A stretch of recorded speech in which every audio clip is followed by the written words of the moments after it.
The stage pulled into Calder Flats on a Thursday in October, when the sky had gone the color of old pewter and the first real cold of the season was threading down out of the hills.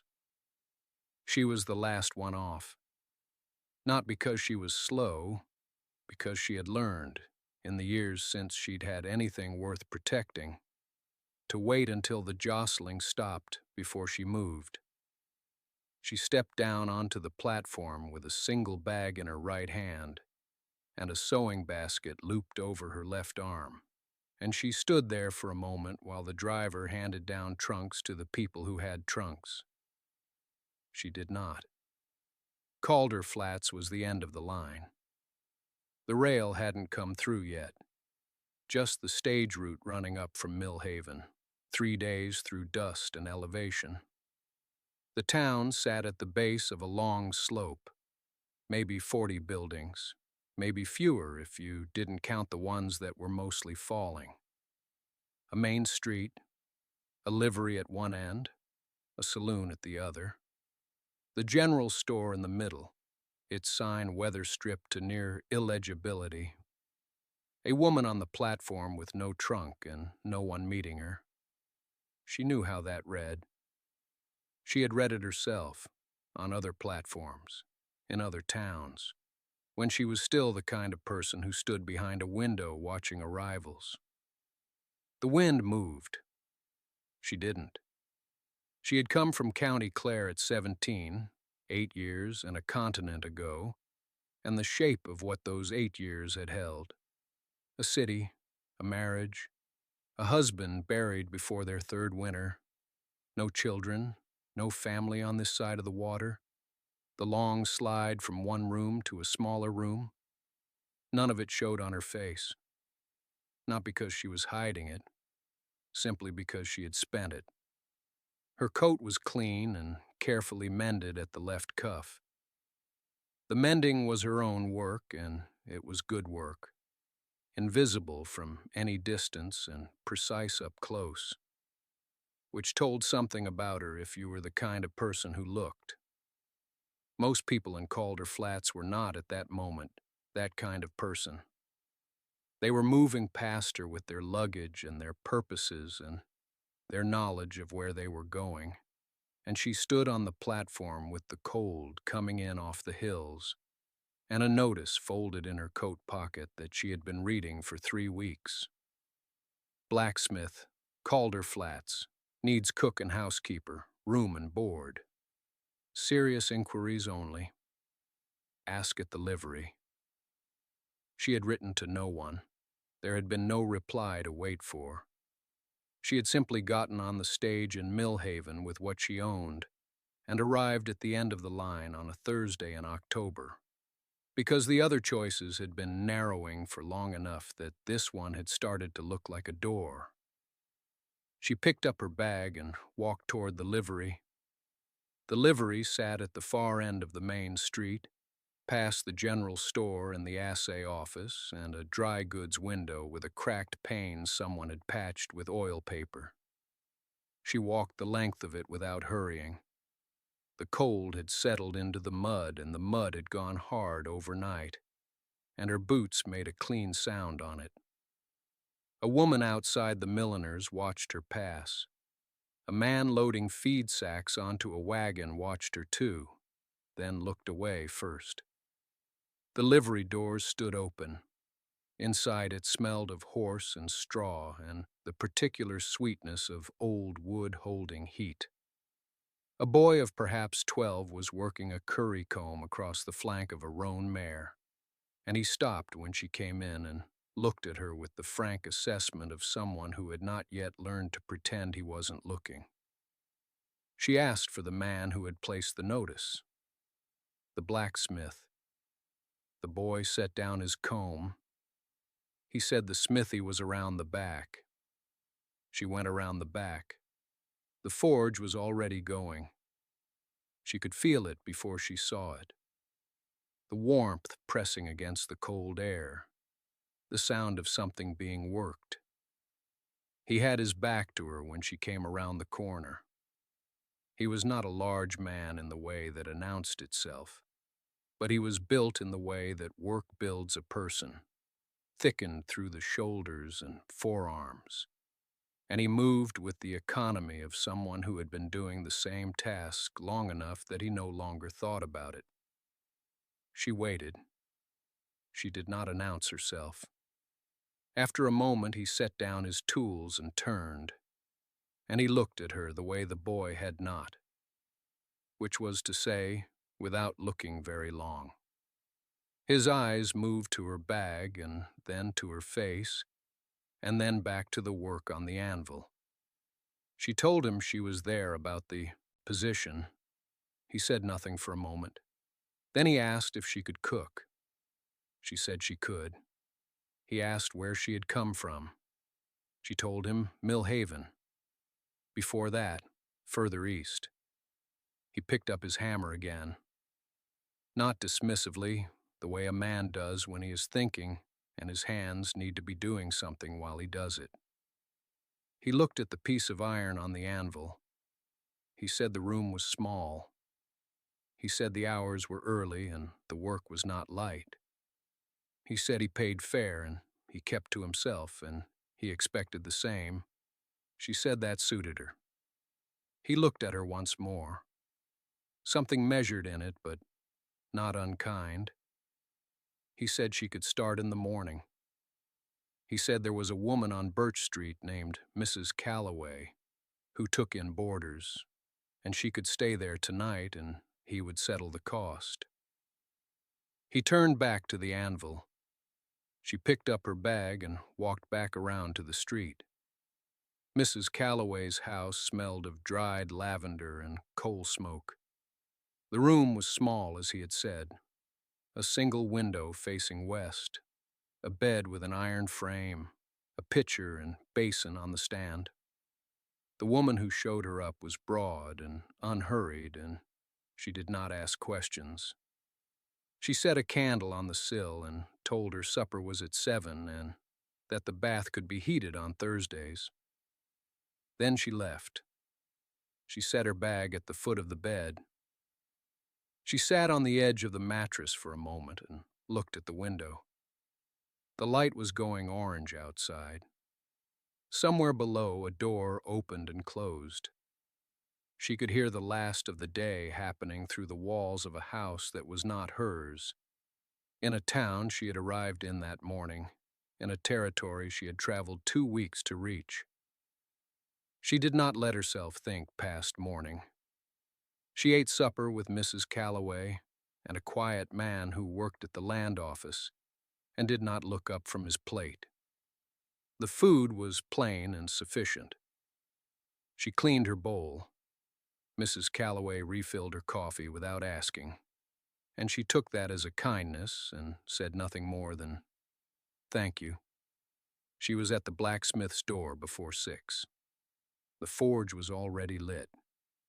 She could hear it from the street, the particular breath of it, low and constant, before the hammering starts. She knocked at the side door, the one that opened into the kitchen rather than the shop.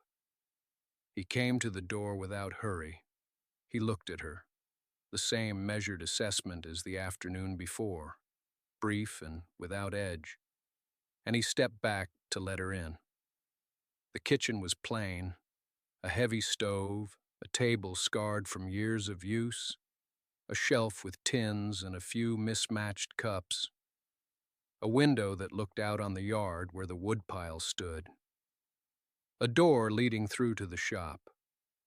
The room held the warmth from the forge on the other side of the wall and smelled of iron and ash and something that might have been coffee burned some days ago and never fully aired out. He poured himself a cup from a pot that had been sitting too long and stood at the window. She looked at the stove, the shelf, the table. She opened 2 of the tins. She found a pan on a hook near the door. She did not ask him anything. She built the morning around what was there. He finished his coffee and went through to the shop without a word. She listened to him start the hammer on something. She worked in the heat of the kitchen while the town came awake outside the window, And she did not think about Millhaven, or the weeks before Millhaven, or the particular kind of quiet that had followed her from one place to the next, until she had finally turned to face it and chosen somewhere to put it down. The first meal she made him was cornbread and salt pork. She found the cornmeal at the back of the lower shelf, the bag folded over and held with a bit of twine. The pork was wrapped in cloth on the cold side of the window ledge. She worked without measuring, the way her mother had worked, the way women work when they have made a thing enough times that the hands know it before the mind does. She had it on the table when he came through at midday. He looked at the plate. He looked at her once. He sat down. He ate without speaking. She stood near the window with her own plate and watched the yard. A cat she had not noticed before was sitting on the woodpile in the sun, cleaning its face. The forge had gone quiet when he came in, and the silence was different now, full instead of empty. When he was done, he pushed the chair back and stood. He took his plate to the dry basin and set it there. He said, "Thank you." He went back through the door. She stood for a moment with her own half-eaten cornbread and listened to the bellows start again. In the afternoons, she found the rest of the room. Not exploring, she was not someone who pried, but simply learning what was there, in the way you learn a new country by walking the same road in different light. There was a crate near the wall with a Bible in it and a folded piece of paper she did not open. There was a tin candle holder on the windowsill, the tin dented at one corner as though it had been dropped once and picked back up and kept anyway. There was a nail by the door where a coat had been hung so long it had left a slight shadow on the wood. She did not ask about any of it. She mended a split in the chair leg with a strip of leather she found in the shop doorway, the remnant end of something he had already cut past. He would not know it was mended until he noticed it was not moving anymore. She thought that was probably fine. The second morning she found he had left the coffee pot freshly filled and set near the warmest part of the stove. She had not told him when she woke. She had not told him she preferred her coffee hot rather than burned through and bitter. He had simply been awake before her, which she had not expected, and he had done this one thing and gone through to the shop, and the sound of the hammer was already going when she came into the kitchen. She stood at the stove with the warm cup and looked at the yard. The cat was back on the woodpile. She thought, a man who notices. She drank her coffee. She started the bread. The bread rose well. She had not been certain it would. The altitude here was different from where she had come from, and she had learned years ago that bread kept its own counsel in a new kitchen. But it rose, and she baked it through, and when she pulled it from the oven, the crust had the right sound when she tapped it. A small thing. She set it on the windowsill to cool and felt something settle in her chest that she did not examine too closely. He came in at noon. He did not announce himself. The door opened, his boots were set outside, and he crossed to the basin and washed his hands with the efficiency of a man who had washed his hands 10,000 times in this same basin. She had set 2 plates. He sat without comment, broke a piece of bread without comment, and ate with the focused quiet of a man who had been burning energy since before the light. She ate across from him. The silence was not uncomfortable. That was the thing she noticed. She had eaten in silences that pressed in. Her uncle's table, the crossing, the boarding house in Kansas City where the walls were thin and the quiet was just suppressed noise. This was different.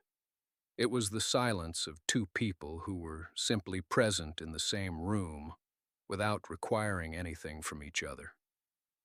He finished first. He sat a moment longer than he needed to, his hands flat on the table. Then he said, "Good bread." She said, "It does better in a lower kitchen." He considered that for a moment, as though she had said something that required actual thought. Then he nodded once and stood and went back out. She sat at the table after he was gone.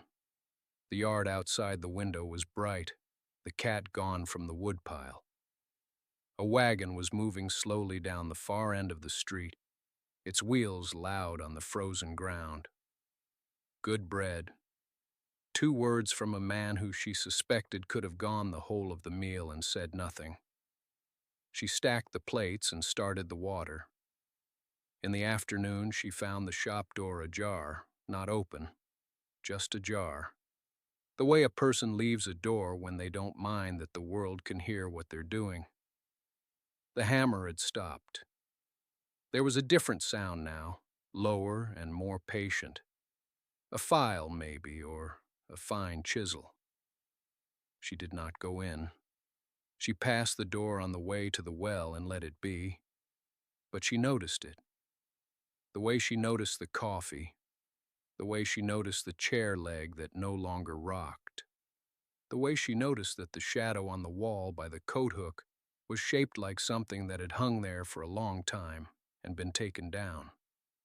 She drew the water and came back in. She started dinner early. The days settled into a shape. She was up before him, always, not by much, but enough. The fire going, the coffee started. When he came through the kitchen, she had already set his cup on the counter and moved to the other side of the room. Not to avoid him, just to give him the space a man needs in the first minutes of the morning before he has decided what kind of day it is. He did not say thank you, but he wrapped both hands around the cup, and that was its own thing. He ate what she cooked. He never asked what it was or remarked on it except once, at the end of the second week, when she had stretched a thin piece of salt pork with dried onion and barley into something that actually had flavor.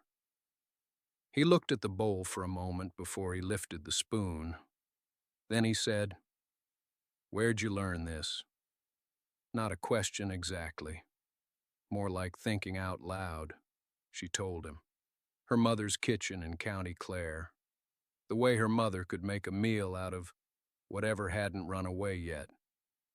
He listened without looking up, kept eating. That was the most he had asked about her. She did not ask about him at all. She had learned something early, back before she crossed the ocean, that when a person builds a silence that large around themselves, the silence is structural. You do not ask them to take it down.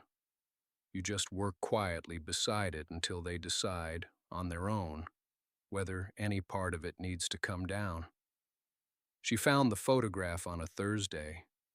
She had been reorganizing the shelf near the back window, moving jars that had been sitting since before she arrived.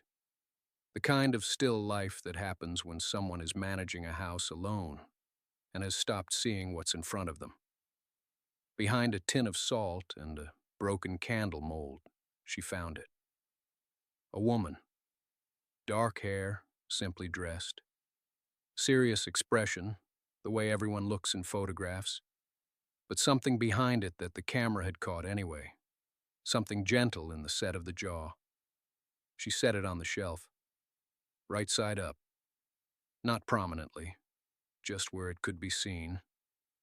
She did not mention it. That evening he came in from the shop and washed his hands at the basin and stood at the counter while she finished the bread.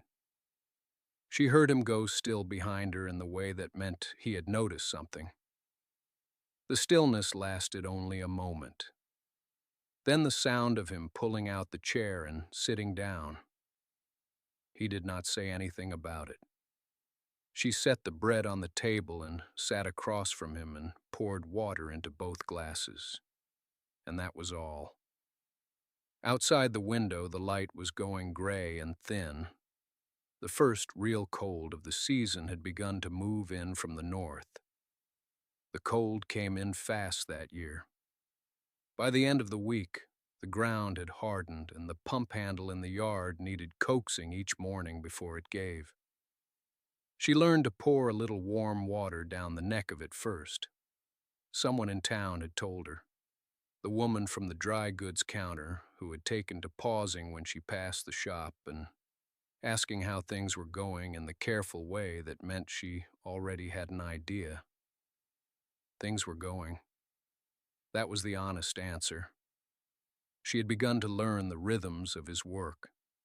The heavy mornings, when the commission was something complicated, a gate hinge or a wheel rim that required precision. Those mornings he came in for breakfast before first light and ate without looking up from whatever he was working through in his head. She did not try to fill those mornings with conversation.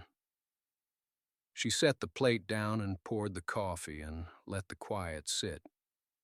The first time she had done it, she had noticed him pause slightly, the way a man pauses when he has been bracing for something that does not come. The lighter mornings were different. He would sit with his hands around the cup and sometimes say a thing. About the weather, about a piece of iron he had set aside and couldn't yet decide what it wanted to become. She answered plainly. They did not linger, but neither of them left the table the moment the meal was finished. The photograph stayed on the shelf. She had half expected him to move it, put it somewhere more private or somewhere more prominent. Either direction would have told her something. He did neither. It stayed where she had placed it. Right side up, visible from the work table if he happened to look up, which she had noticed he sometimes did. The child at the end of the lane had started coming around on Saturday mornings.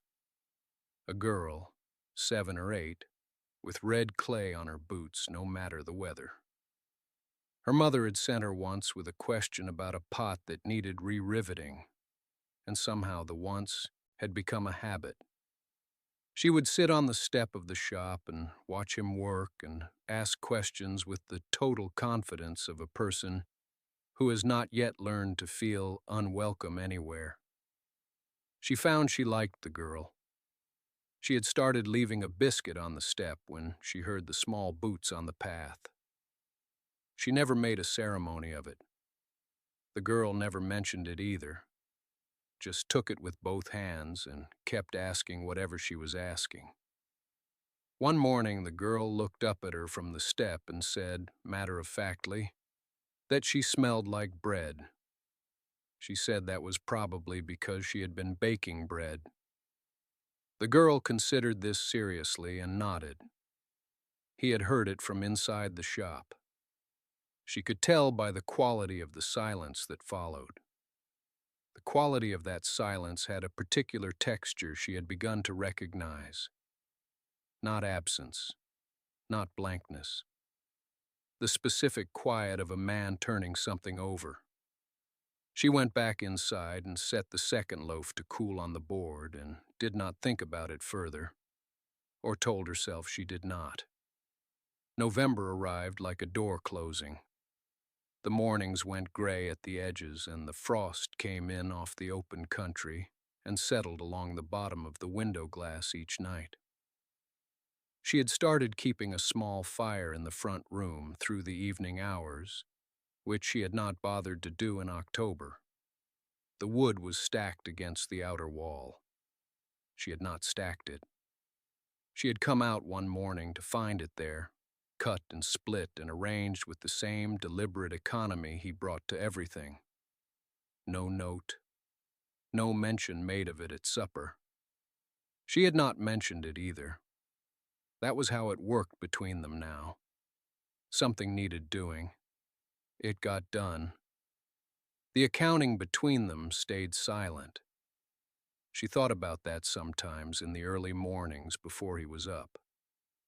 Whether silence was the same thing as ease, or only looked like it from a certain angle. The girl came on a Saturday toward the end of the month and found her mending a seam on his winter coat, the heavy canvas one he wore to the forge.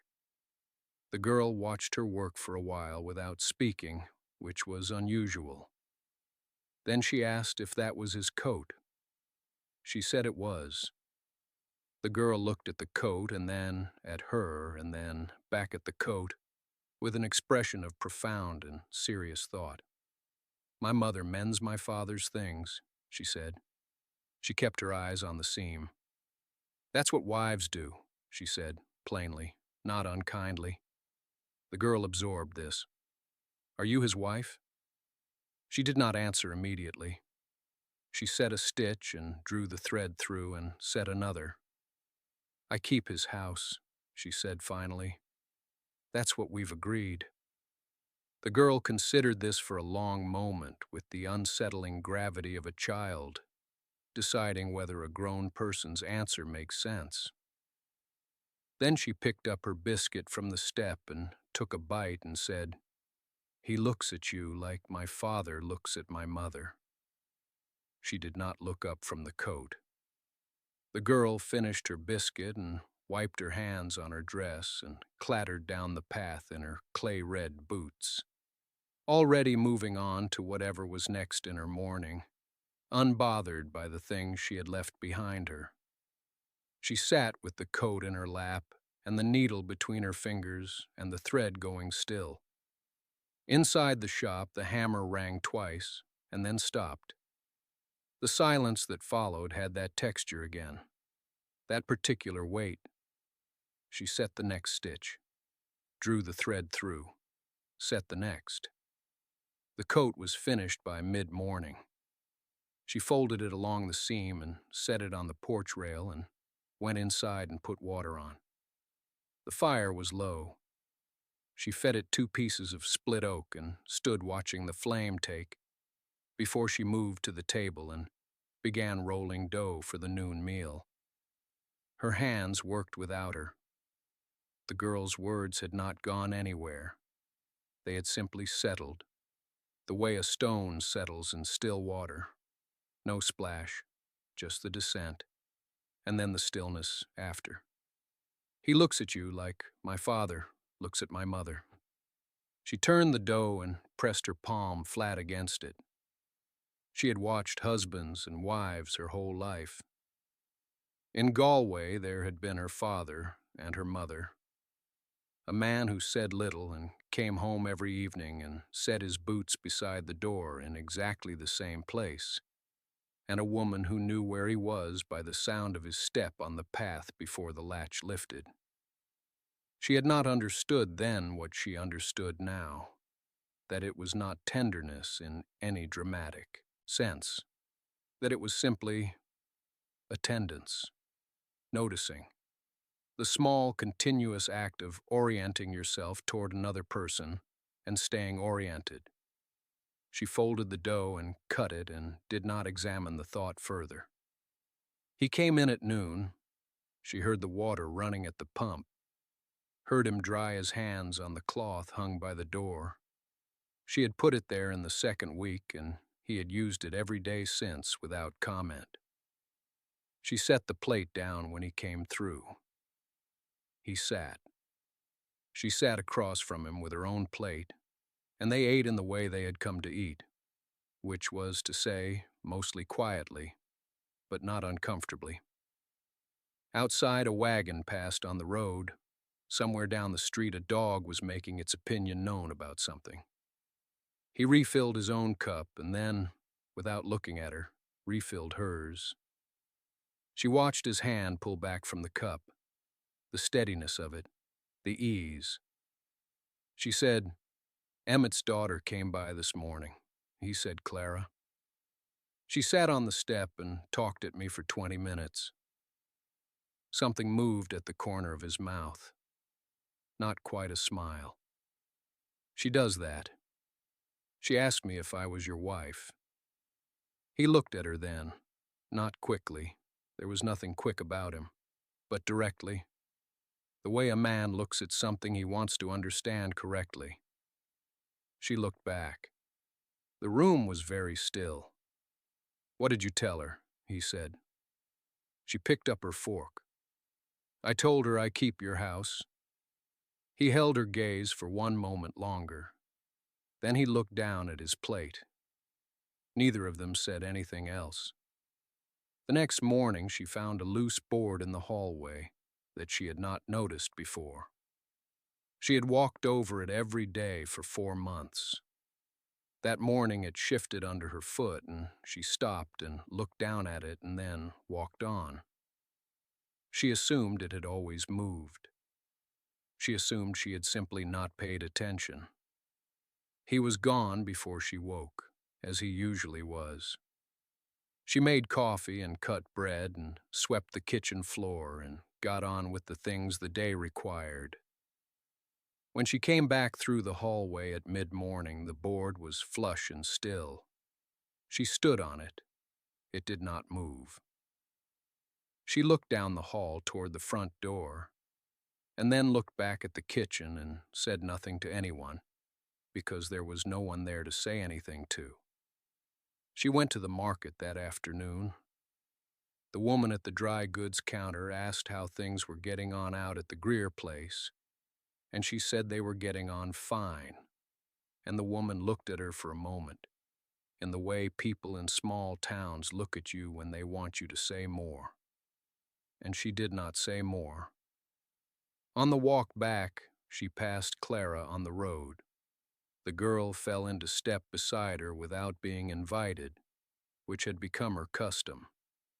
She was carrying a hoop she was not rolling, just holding it at her side, and she talked about a cat that had gotten into the schoolroom, and the way Miss Aldred had screamed and then pretended she hadn't. She laughed telling it. It was a complete and easy laugh, the kind that has no performance in it. She listened. She asked 1 or 2 questions. She had found that 1 or 2 questions were enough, and then the rest came on its own. They walked most of the way back together before the girl peeled off toward her own house. She watched her go for a moment, the hoop bumping along the dirt at her side, the braid down her back, and then she turned and walked the last stretch alone. He was at the forge when she came through the gate. She could hear the ring of the hammer from the road, and then when she came into the yard, she could see him, his back to her, the rhythm steady and unhurried. She did not call out. She went inside and put the provisions away and started on the evening meal. Later he came in and washed his hands at the basin, and she was at the stove, and for a few minutes neither of them said anything, which was ordinary. She reached past him to take the salt from the shelf. His shoulder was right there. She reached past it carefully. The meal was quiet. He ate the way he always did, steadily, without comment, which she had come to understand was not indifference, but the opposite of it. He noticed what she set in front of him. He noticed when something was different. He just did not announce it, and she had stopped waiting for him to. She had made a stew with the root vegetables and a portion of the salted pork she'd found at the bottom of a barrel for a fair price. She had added thyme from the small, bunch hanging by the window, dry now and brittle, but it still had something in it. He ate most of what was in his bowl and then sat for a moment with his hands around the empty cup. She was clearing the pot when he said, without much in his voice, "Good." She did not turn around. She said it was the last of the time and she'd need to get more from the dry goods next time. He said he thought there was some growing wild on the south side of the fence, past the wheel rack. She said she hadn't noticed it. He said he hadn't either until recently. She stood at the basin and thought about that, the thyme growing on the south side of the fence, that he had noticed it, that he had thought to mention it only now, when it was relevant. That was the shape of him. He observed things quietly and held them until they were of use. Later, she sat at the table with the mending basket. He was at the other end with the accounts from the forge, which she did not look at and he did not share, but which had seemed, from the way he moved through the week, to be better than they had been. She worked through a shirt with a tear along the left side seam. The stitches were small and even. Outside, the wind had picked up and she could hear it against the shutters. At some point, she looked up and he had set the papers down and was watching the lamp flame. She returned to the shirt. When she looked up again, he was watching her. Not the way a man watches a woman he is cataloging. The way a man watches something that has become, without his intending it, necessary. She held the needle still for a moment.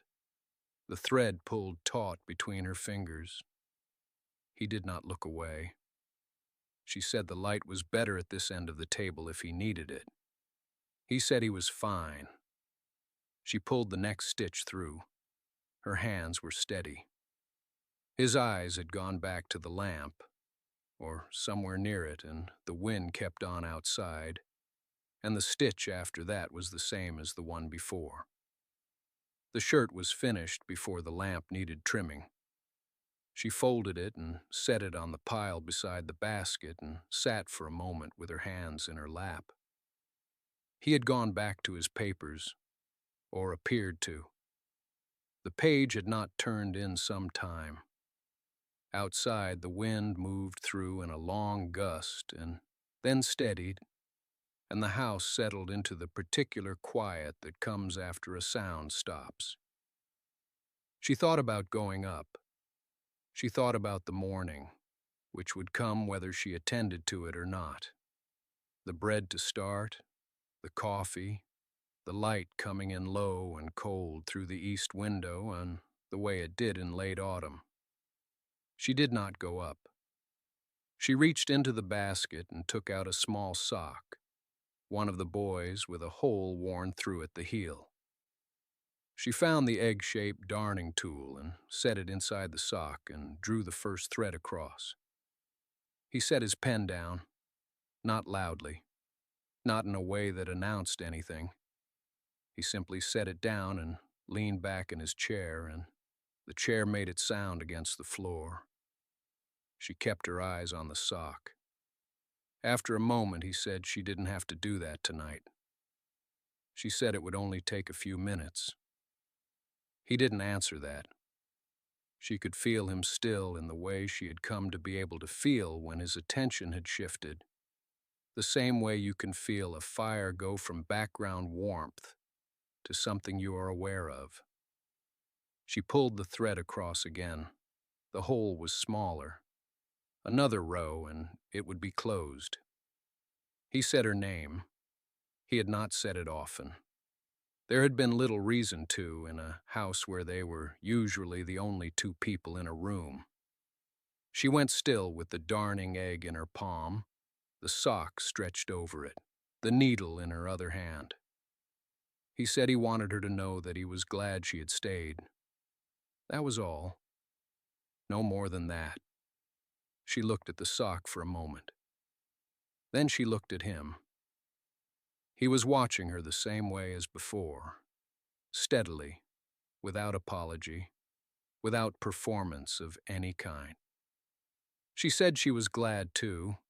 The lamp was burning low. She would need to trim it soon, or it would gutter. She turned back to the sock and worked the last few stitches and pulled the thread through and tied it off with a small, neat knot. He picked up his pen. She set the sock on the pile with the shirt. The wind had gone quiet outside. Through the window there was nothing but dark and the faint suggestion of stars, and the house held them both, and the lamp burned on.